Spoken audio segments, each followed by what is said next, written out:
Folks, this is Michael Mixon here with another video. In the group Broken Preppers, a friend of mine and me have set up.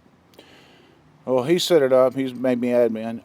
One of our members requested cooking methods in a shit hit the fan scenario, and this is about the simplest thing I can think of as a stove. It's called a Hobo stove. Other than just a fire in the ground and a hole, this is about it. This is about the simplest you're gonna get. Now, I've cooked over one of these before, made lots of ramen noodles over them before, and I'm going for the simplest cookware I have, the simplest thing to make, simplest tools. It's just supposed to be the simplest gear. With me, on my keychain, I keep a small thing of survival tools. Hold on while I fight with them. Come here. I am not very prepared today.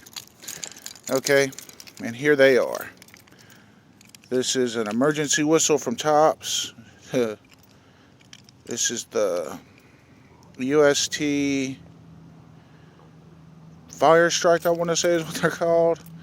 That's my medication, and this is full of Tender Quicks, and this is a P38. If you don't have one of these on your keychain, and you're in the prepper community, you need to stretch your one hand out and slap it as hard as you possibly humanly can with the other, because you're a fool. Because this is about the best can opener I've ever used. Even on large cans like this, I can open them with one of these. So I'm going to pause. I'm going to set up my fire in the can. I'm going to show y'all what it is. I'm going to show y'all my setup. And then I'm going to get to the video. Now, as y'all can see, I'm not doing anything spectacular here. The premise of this stove is pretty simple. You just take a number 10 can, like this one, poke some holes in it. You can either drill them out with a drill or just stab it with a knife, which is what I did.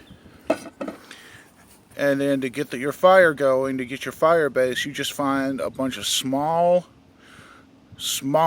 dry stuff, kindling, and put as much of it in as you can. You're basically building an upside down fire.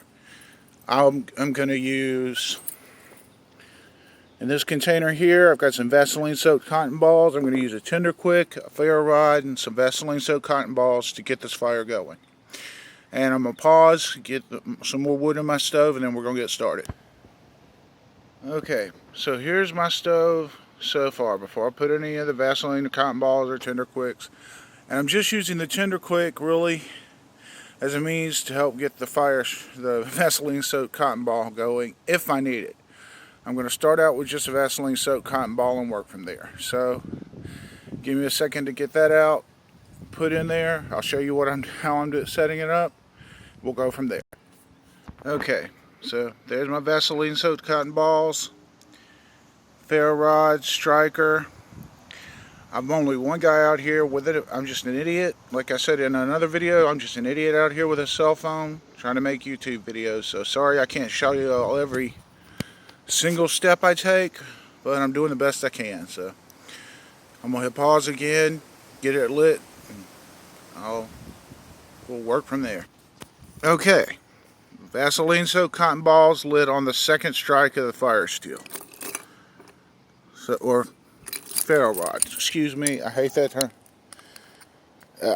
Sorry about that. I meant ferro rod. And as you can see, they're burning well. They will catch.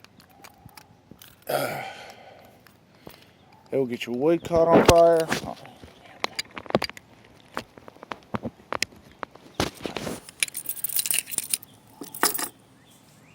This setup here will catch up. Well, this is why you use the smallest stuff possible, because you've got to get the heat down at the bottom. And it's going to take a minute. This isn't a quick process to get a sustainable fire going in one of these, but it's not overly difficult. I mean, as you can see, those Vaseline soaked cotton balls burn pretty hot. Yeah, they put off kind of a nasty black smoke, but it's going pretty well.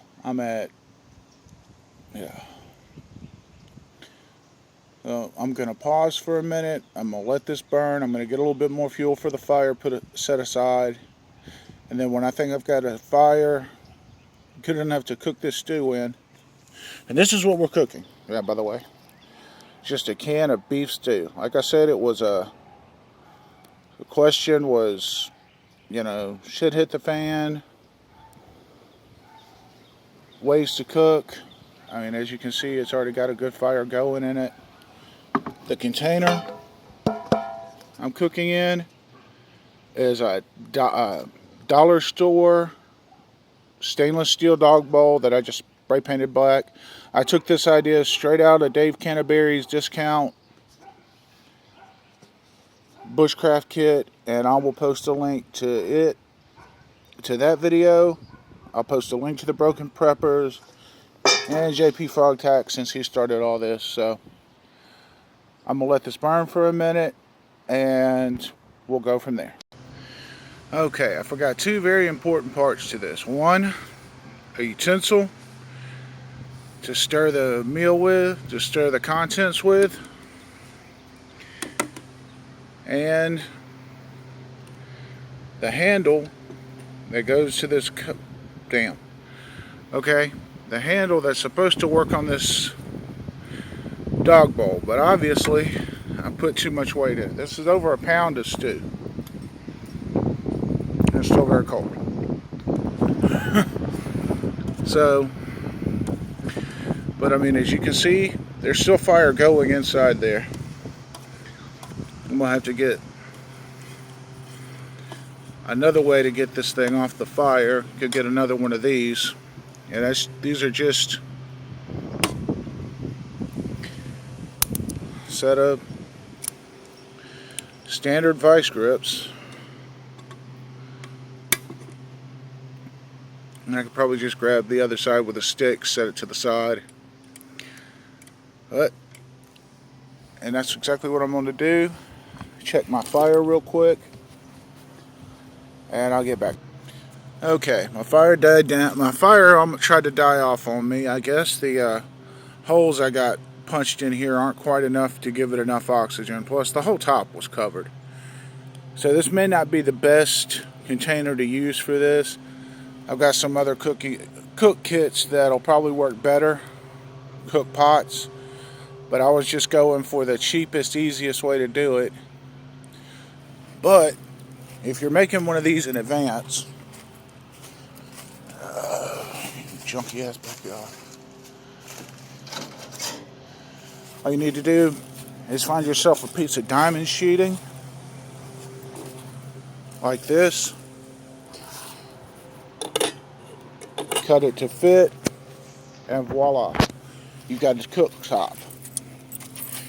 In case, say, you want to cook, get out of my food stick, and you go right into the fire.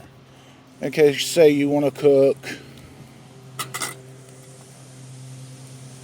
a piece of rabbit or something, at that point you'd have to be a little more careful with what kind of wood you're using. Now I'm just using anything I can grab out of the pile. But actually, with that grate on top, it helps keep the fire going a little bit better. So I think we're going to leave the grate on. So be prepared. That's part of the thing here. I'm going to pause some more, let this heat up, see how long exactly it takes to get it cooked. Get the stew hot enough to eat. So, oh yeah, definitely. Get yourself a piece of iron plate.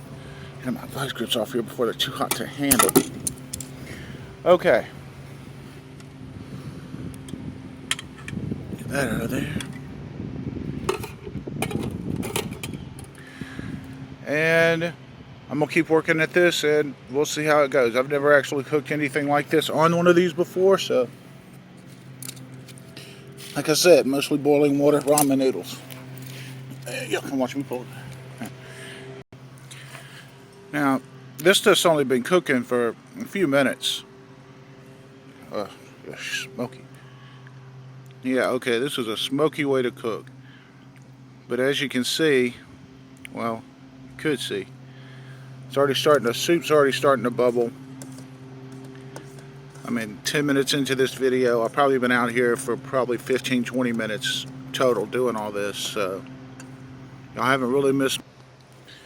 Okay, I just added a little bit more fuel to the fire. Nothing, and I want it to be, nothing I've put in is any bigger than this. You see, it's thumb-sized stuff. And not a lot of it. It does not take a lot of wood to keep one of these going and keep it hot. And as you can see, I've got a fire going in there. So, my soup's getting nice and hot. You can tell it's gone from glute to kind of stew now. I'll give it just a little bit longer. Pull it off and we'll be done out here. Okay, we're done. I just took this off here because the whole entirety of it, it's too hot for it's to my taste. Now this is an emergency style cooking. You're not expected to have the grate. And if you don't have the grate, just improvise.